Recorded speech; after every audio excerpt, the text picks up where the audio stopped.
Assalamualaikum warahmatullahi wabarakatuh. Apa kabar semuanya? Semoga sehat walafiat. Amin. Ketemu lagi di channelnya Tommy Tetsuya, orangnya ganteng dan hobi bercerita. Sebelum mendengarkan ceritanya, terlebih dahulu persiapkan dulu cemilan, duduk dengan tenang dan jangan berisik. Adalah kisah nyata tentang kakak kandung saya sendiri yang meninggal pada tahun 1999 karena sakit atasia, penyakit langka yaitu penyakit kehilangan keseimbangan yang pada saat ini belum ditemukan obatnya. Dia wafat 4 hari setelah Hari Raya Idul Fitri tanggal 24 Januari 1999 pada hari Minggu jam 5:15 subuh. Dan kisah ini pernah diterbitkan di majalah Kartini pada tahun 1993. Saya sendiri sudah lupa edisi berapa. Kisah ini juga pernah ditampilkan di sinetron Catatan Harian Naila yang diperankan oleh Chelsea Olivia dan Glenn Alinsky, tapi hanya dimiripkan saja. Kalau tidak, saya pasti akan minta royalti. Ahai.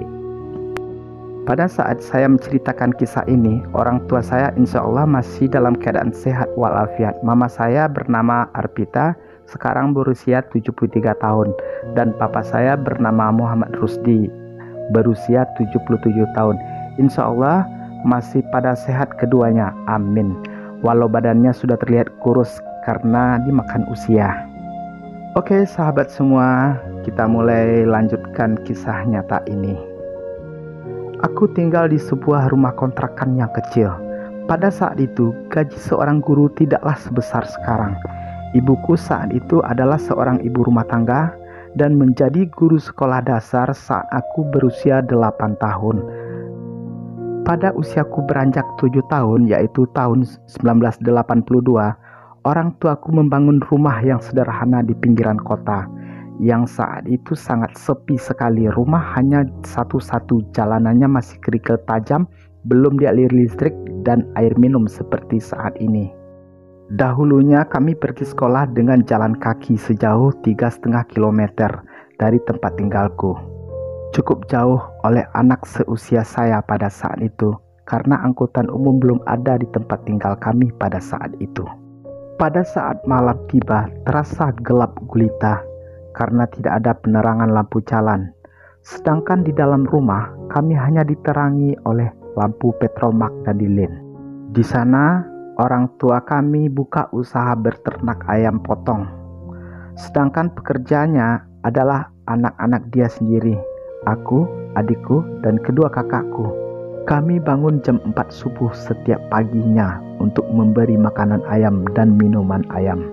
Kami semuanya bergotong royong untuk membantu usaha orang tua kami.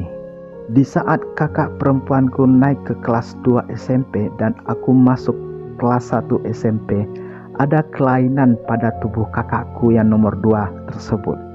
Namanya Wirza yang sering dipanggil Wiwit. Badannya terlihat lemah dan tidak kuat seperti anak-anak yang lain. Tapi kami belum menyadari ada penyakit apa yang diderita oleh kakakku tersebut. Di saat kakakku naik ke kelas 3 SMP, orang tuaku mencoba membawa kakakku berobat, tapi dokter tidak tahu sakit apa yang diderita oleh kakakku ini. Dan di saat kakakku melanjutkan sekolah ke SMA, orang tuaku membawa kakakku pergi ke rumah sakit yang lebih besar untuk pergi berobat. Tapi dokter pun tidak tahu apa nama penyakitnya dan apa obatnya. Akhirnya orang tuaku mencoba untuk mengobatinya ke orang pintar atau dengan obat-obat tradisional, tapi tidak juga ada hasilnya. Setelah kakakku naik ke kelas 2, belum tampak perubahan pada diri kakakku. Bahkan badannya semakin lemah. Sedangkan usaha ayam potong yang kami kelola makin lama makin surut, dikarenakan besarnya biaya pengobatan kakakku. Akhirnya usaha orang tuaku pun bangkrut, dan kami tidak lagi mengelola usaha tersebut karena orang tuaku fokus terhadap kakakku dan kesembuhannya. Di saat liburan naik kelas 3, dibawalah kakakku berobat ke rumah sakit yang lebih besar, yaitu Rumah Sakit M. Jamil Kota Padang selama 1 bulan penuh. tapi hasilnya tetap nihil dan dia diagnosa dengan penyakit penyempitan syaraf atau kata lain penyakit atasia, yaitu penyakit kehilangan keseimbangan yang saat ini belum ada obatnya. Karena ini termasuk penyakit langka dan jalan satu-satunya harus dioperasi walaupun hasilnya tidak meyakinkan. Orang tuaku bersabar menunggu kelulusannya. Setelah lulus baru akan dibawa ke Jakarta untuk dioperasi. Dan di saat berada di kelas 3 SMA, keadaannya semakin memburuk, badannya semakin lemah. Semua teman-temannya sangat prihatin dengan keadaan kakakku, tapi sangat bersyukur semua teman-teman kakakku selalu memberikan semangat untuk belajar dan selalu menghibur kakakku. Pada pertengahan semester akhir, ternyata kakakku sudah tidak sanggup lagi untuk berjalan. Akhirnya, orang tuaku minta pamit kepada pihak sekolah untuk melanjutkan pelajaran di rumah. Hal itu membuat teman-teman kakakku menjadi sedih dan semuanya mengucapkan salam perpisahan dengan meneteskan air mata. Di saat ujian akhir sekolah, kakakku mengikuti ujian terakhir sambil berbaring di tempat tidur dan didampingi oleh guru sekolah secara bergantian. Akhirnya, sampai juga pada hasil kelulusan sekolah dan kakakku pun lulus SMA pada saat itu. Kelulusan sekolah semua teman-temannya datang ke rumah dengan bersukacita, bergembira untuk merayakan hari kelulusannya, hari yang bersejarah dalam hidupnya. Begitu juga dengan kakakku. Dengan menggunakan kursi roda, kakakku sangat bergembira. Mereka pun berfoto bersama di depan halaman rumahku. Dan seperti biasanya, semuanya melakukan coret-coret baju. Seperti biasa ritual kelulusan yang dilakukan oleh anak tamat sekolah. Di akhir keceriaan tersebut, orang tuaku minta izin dan mohon doanya kepada teman-teman semuanya. Karena sebentar lagi kakakku akan dibawa ke Jakarta untuk dirawat dan dioperasi di sana.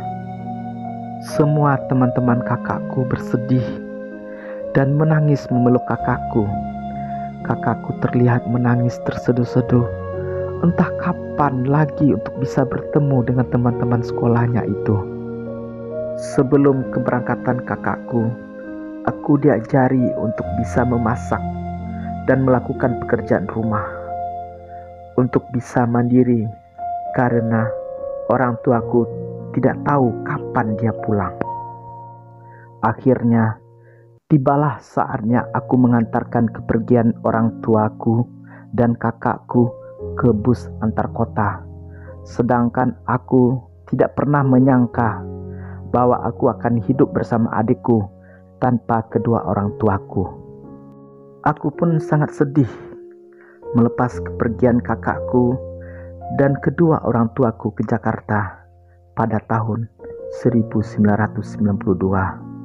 Sekarang, tinggallah aku dengan adikku berdua di rumah yang sepi. Tanpa ada lampu yang menerangi, hanya sebatang lilin untuk menerangi kami pada malam hari. Setiap bulannya, kami diberikan uang sisa gaji orang tuaku. Pada saat itu hanya sekitar 60.000 sebulan. Akhirnya, sepulang sekolah, saya bekerja sebagai kuli proyek, kebetulan tidak jauh dari rumahku, untuk kerja paruh waktu saat aku pulang sekolah. Dan di belakang rumah, aku mencoba untuk berkebun dengan menanam cabai, terong, kacang panjang untuk kelangsungan hidup kami berdua. Yang paling menyedihkan, ketika aku mendapat titipan uang sisa gaji orang tuaku, di saat pergi belanja ke pasar untuk membeli bahan makanan, entah kenapa uangku hilang. Aku terduduk lemas dan akhirnya aku pulang jalan kaki ke rumahku, dan tidak ada lagi ongkos untuk naik angkot. Tubuh kecilku makin lama makin kurus, dan rambutku pun di sekolah termasuk gondrong. Watakku berubah. Bahkan di sekolah aku termasuk anak yang nakal. Setiap pulang sekolah, kami berdiri di depan gerbang sekolah untuk meminta uang kepada adik-adik kelas hanya untuk makan siang. Hampir setiap hari kami lakukan dengan teman-teman di sekolah.